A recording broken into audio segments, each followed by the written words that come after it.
Bună ziua toată lumea! Azi, ăsta e primul video al lui Ana. Scuze că eu nu am putut să fac videoul. Da, și ea e personajul principal. Eu nu pot să fac cu ea chiar acum, că ea e la grădii. Ok, niște lucruri despre acest videoclip. Nu se zice rele lucruri. Ăsta e un canal care are un copil foarte mic care are 5 ani și eu o ajut că și eu am un canal cam mare. A doilea lucru. Nu se expectați multe videoclipuri. A treilea lucruri.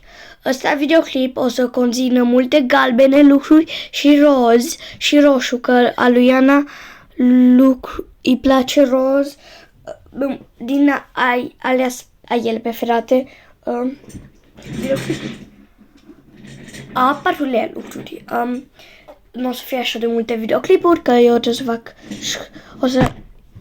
imediat. Nu fac școală, că sunt în vacanță, dar peste niște săptămâni sau zile sau luni o să fie foarte un pic de videoclipuri, că nu o să pot să ajut pe Ana. A cincea lucruri, dacă este. Dacă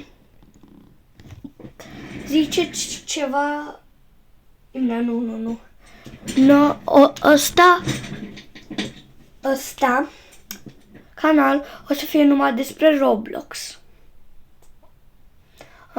A șaselea lucruri. Dacă avem voie să arătăm la noastră față, o să facem aia. Dacă avem voie. Dar nu avem voie.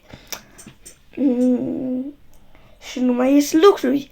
Ăsta e primul videoclip, dar papa toată lumea, sau oameni, copii mici.